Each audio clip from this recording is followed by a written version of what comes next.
Hello, everyone. This is JMTV. I have a story about a man lonely in space. In the vast silence of space, Captain Eli Grant floated alone aboard the Endeavour, a sleek spacecraft that had once been a hub of activity and laughter. Now it was a hollow shell, echoing the solitude that enveloped him like a shroud.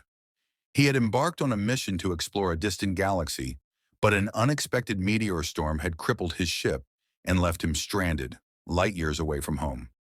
As he drifted through the endless void, Eli found solace in recounting the story of his life. He activated the ship's recording system, allowing his voice to fill the empty cabin. "I used to think that being alone was a choice," he began, his voice tinged with nostalgia.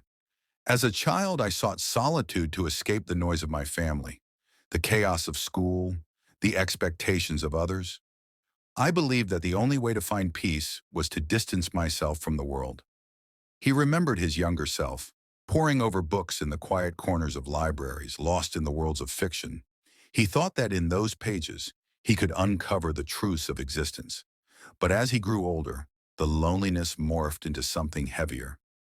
Eli had pursued a career as a pilot, seeking the thrill of adventure, the rush of speed, yet he still felt an emptiness deep within. "Years passed, and I reached for the stars," he continued. "I believed the more I traveled, the more fulfilled I would become. I conquered planets, tasted new cultures, yet every triumph felt like a fleeting moment, leaving me alone in the end." In the ship's dim light, Eli's thoughts turned to the people he had lost touch with, the friends who had faded from his life as he focused on his ambitions, the family members whose voices had become mere echoes. The more he achieved, the more he isolated himself, chasing success at the cost of connection. "Now I realize," he said, his voice thickening with emotion, "that solitude is not strength, it's a burden. Out here, surrounded by infinite stars, I miss the warmth of companionship, the simple joy of sharing moments with others. I traded relationships for dreams, and now I'm paying the price." Eli glanced at the control panel, the flickering lights a reminder of his precarious situation. He could hear the silence pressing in, a reminder that time was slipping away.